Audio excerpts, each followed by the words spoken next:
بسم الله الرحمن الرحیم. حکم جلباب و اهمیت حجاب شرعی در اسلام. موضوع این جلسه اهمیت حجاب از دیدگاه عقل و فهم انسانی. سخنران حافظ امان الله خوند یلمه. Bu celsede hicab-ı İslamiyini, sevay İslam, sevay Kur'an. Bu kullen şunu bir içtimai suratında şuna varahim gurumletim geliyor. Yani şu bir bağım bir oylaşmalılar, fikretmeliler.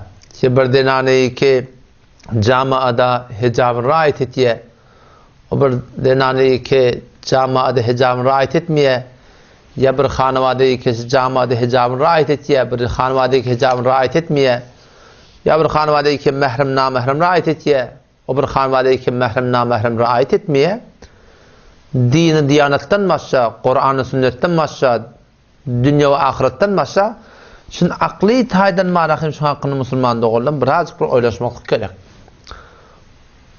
O bunu bilmek gerek de ki gelip direkt varahim biz sıdatlarını gurrun ediliyor Müslüman doğan bir münkürçülün gurrunde.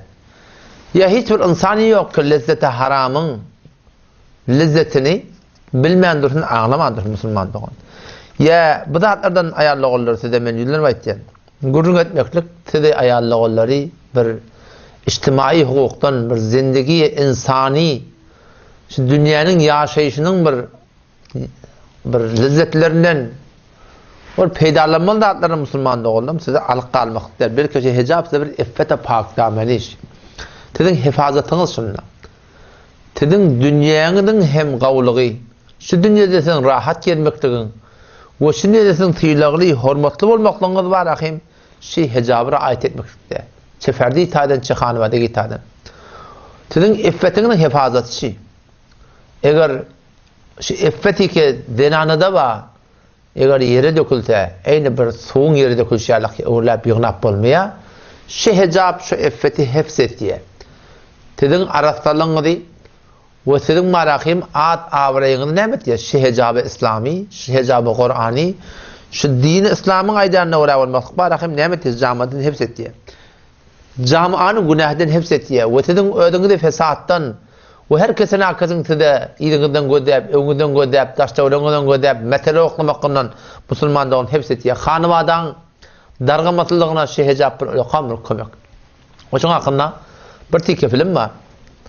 Şu filmi bilette bir gödep. İki tane denane gurun etiye. Denane etiye. Hicabın neme tesiri var onun hakkında.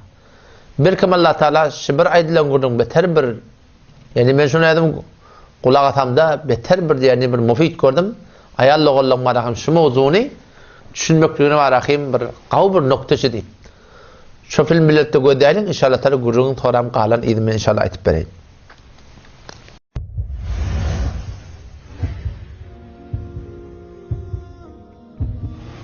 داشتم سجاده آماده کردم برای نماز. همین که چادر مشکیم رو از سرم برداشتم تا چادر نماز بر سر کنم گفت این همه خودت رو بقچه پیش میکنی که چی؟ برگشتم به سمت صدا. دختری رو دیدم که در گوشه نمازخونه نشسته بود. پرسیدم با منی؟ گفت آره، با تو هم و همه بیچاره های مثل تو که گیر کرده توی افکار عهد عتیق. اذیت نمیشی با این پارچه دراز دور و برت؟ خسته نمیشی از رنگ همیشه سیاهش؟ تا اومدم حرف بزنم گفت نگاه کن ببین چقدر زشت میشی، چرا مثل عزادارا سیاه میپوشی؟ آخرشم فقط بلدید گیر بدین به امثال من. خندیدم و گفتم چقدر دلت پر بود دوست من، هنوز هم اگر حرفی مونده بگو. خندم را که دید گفت نه، حرف زدن با شماها فایده نداره. گفتم شاید حق با تو باشه عزیزم. پرسیدم ازدواج کردی؟ گفت بله. گفتم من چادرم رو دوست دارم، چادر مهربانی است. با سرزنش نگاهم کرد که یعنی تو هم مثل بقیه ای. گفتم چادر سر میکنم به 1001 دلیل. یکی از دلایل چادر سر کردنم حفظ زندگی توست. با تعجب چهره‌ام نگاه کرد. پرسیدم با همسرت کجا آشنا شدی؟ گفت فلانجا همدیگر را دیدیم، ایشان پیشنهاد ازدواج داد، من هم قبول کردم. گفتم خب خدا قبل از دستور دادن به من که خودم رو بپوشانم به مردها میگوید غض بصر داشته باشید، یعنی مراقب نگاهتان باشید. تکلیف من یک چیز است و تکلیف مردان یک چیز دیگر. این تکالیف مکمل همند. یعنی اگر مردی غض بصر نداشت و زل زد به من، پوشش من باید مانع و حافظ او باشد. و من اگر حجاب درست حسابی نداشتم، غض بصر مرد و کنترل نگاهش باید مانع و حافظ من باشد. همسر تو را دید، کشش ایجاد شد و انتخابت کرد. کجا نوشته شده است که همسرت نمیتواند از تماشای زنانی غیر از تو لذت ببرد وقتی مبنای انتخاب برای اون نگاه است؟ گفت خب ما به هم تعهد دادیم. گفتم غریزه منطق نمیشناسه، تعهد نمیشناسه. چه زندگی‌هایی که به چشم خودم دیدم چطور با یک نگاه آلوده به باد فنا رفت. من چادر سر میکنم تا اگر روزی همسر تو به تکلیفش عمل نکرد و نگاهش را کنترل نکرد، زندگی تو به هم نریزد. همسرت نسبت به تو دلسرد نشود، محبت و توجهش نسبت به تو که محرمش هستی کم نشود. من به خودم سخت میگیرم و در گرمای تابستان زیر چادری که بیشتر شبیه کوره است از گرما هلاک میشوم. زمستانها زیر برف و باد و باران برای کنترل کردن و جمع و جور کردنش کلافه میشوم به خاطر حفظ خانه و خانواده تو. من هم مثل تو زن هستم، تمایل به تحسین زیبایی هایم دارم. من هم دوست دارم تابستانها کمتر عرق بریزم، زمستانها راحت تر توی کوچه و خیابان قدم بزنم. من روی تمام این علاقه ها خط قرمز کشیدم تا به اندازه سهم خودم حافظ گرمای زندگی تو باشم. سکوت کرده بود. گفتم راستی، هر کسی در کنار تکالیفش حقوقی هم دارد. حق من این نیست که زنان جامعه‌ام با موهای رنگ کرده پریشان و 100 جور جراحی زیبایی فک و بینی و کاشت گونه و لب و آنچه نگفتنی است چشمای همسر من را به دنبال خودشان بکشانند. حالا بیا منصف باشیم. من باید از شکل پوشش و آرایش تو شاکی باشم یا شما از من؟ بعد از یک سکوت طولانی گفت هیچ وقت به قضیه اینطور نگاه نکرده بودم. راست میگویی. Bir Yahudi bir vaqtda musulmonlar hamsana keşfat hem gidilip to garbi keşferlere din tebliğ etmeye etdiler. Dinanlar böyle bildiği tebliğ etdiler bar. Otam şonda bir musulman öz namusu bilen, ayalı bilen perde örtülü, elini joraqi, ellik ayakta jorab, şurada bir puşiş İslami bile baryaqa. Otam şonda bir tane Yahudi şol musulmana Fransaviden to'g'ri diye Ketiz neme deyip dinarlarına şehiyette camiada gelmeli. Neme illet beteşin şey diyersen.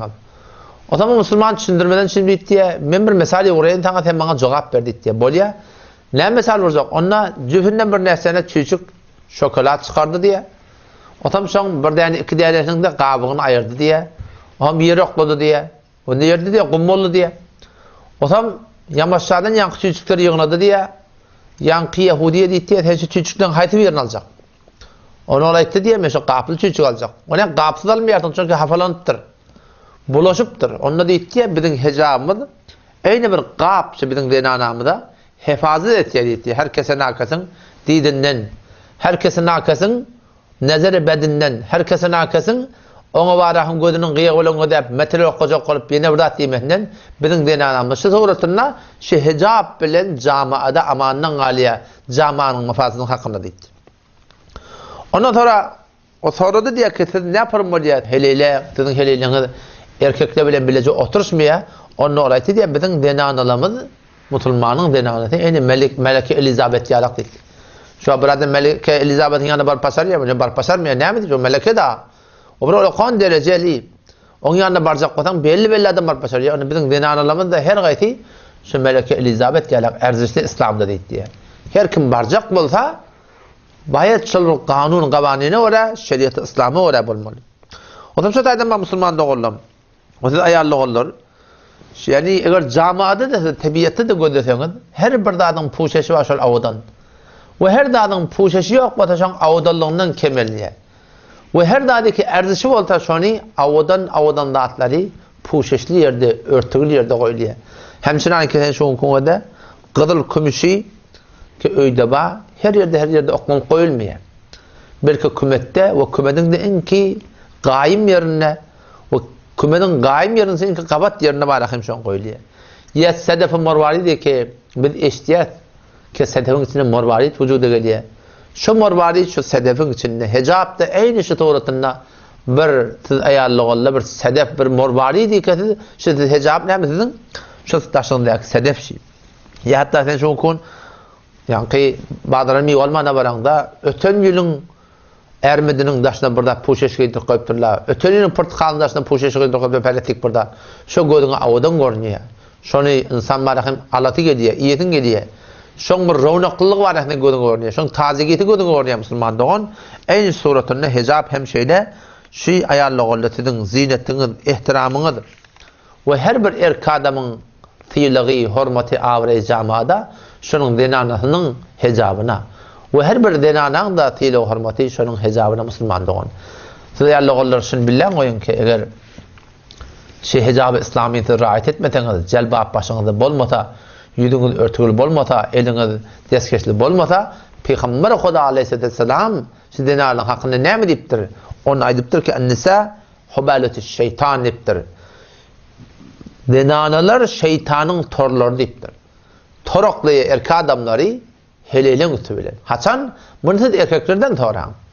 Siz erkekden soraň ki denanany görenne, dar konak bilen denanany görenne, aňyrdan gelýän namayan bedeni, şeden erkek adam ýüregine näme düşýär? Näme hyýal düşýär? O şu hyýal näçe ullap şoň zihnine galýar? Hatta gabatdan gabat yere baranna da ayaşy kedekiň denanaty ki sen görüp dursyň, gözüne düşüpdir, şoň hyýalyna gelýär mi gelmeýär musulman dogan. Haýsy bir musulman gawurýar, sen ayarlygyň ayaşyny gawurýardyňmy? Ki sen bir gabat yerik baranna sen hyýalyň bilen marahim şöyle etjek işini etdin. O seni erkek dogan ayaşyny gayratyň çekermi? Ki bir adam geldi sen namusyny gördün. Sen namusyny gördün. Ve sen namusyň hyýal bilen öz namusyň ýanyna bartyn. Sen diýme ahunaga gataýtýar diýip.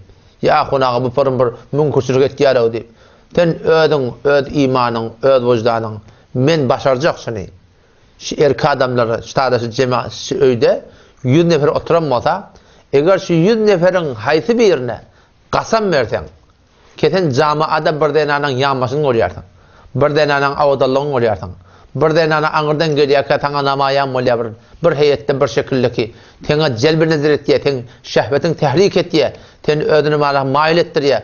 Aya şol gören sehneň ten gabat gerek baranda öz oglaňy şoňma töhbetde şol mana baranda şoň hyýaly kelleňe, ýüregiňe, zihniňe gelýärmi, gelmeýärmi?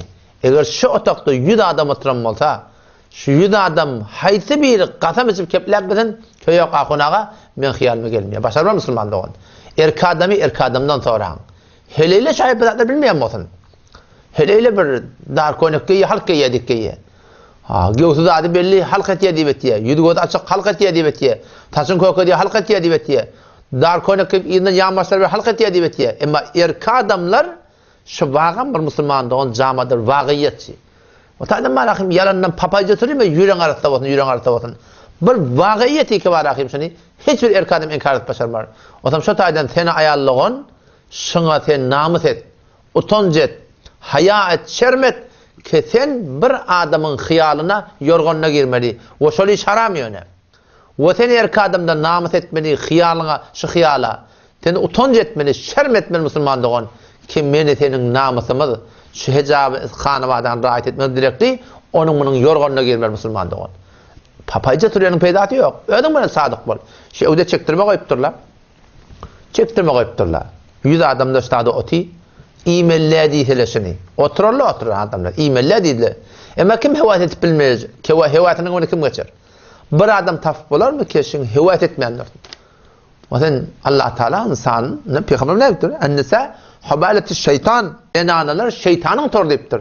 Şu denanaň türen insan marahim şeytan toroklyýar. Şoň hyýaly bilen, şoň tefekkür bilen, şoň ýene bir dady bilen musulman dogan. Otam şu taýdan aýarlygylar şoň hakynda bir gaty oýlanmak gerek. Ýa-ki defteri Mesnevi'de gelýär. Mesnevi defteri pencümde gelýär ki iblis wagtyka Allah Taala dergahynyň kawuly diýe şonda muhtelif datlar oňa peş edilýär insanyň marahim gomrah etmeden. Bir dat tagaza etýär, gyzyl berdiýär, kümüş berdiýär, falan berdiýär. Ona haýatan şi hele intikab edipdir diýär şu kafir. Şu helenin üstü bilen jamaa näme diýär? Fesat ýaýraýar musulman dogan. Watan bu gurunda aýtmada ki hawa bir naqadar örtügülü bolsa, adetli bolsa, Qaytam jama beter min gödecek bolýar. Belki ýüzüňiz açyk bolsa, şurum daran diýende atdy bolýar. Toran bu zatda bilinmeýär. Sewaye yani dini diyanetke bir şun öyle bir haram zatlarından başa da bu Türkiye'de özüm bolup gördük. Şu tadı şu şaar badi.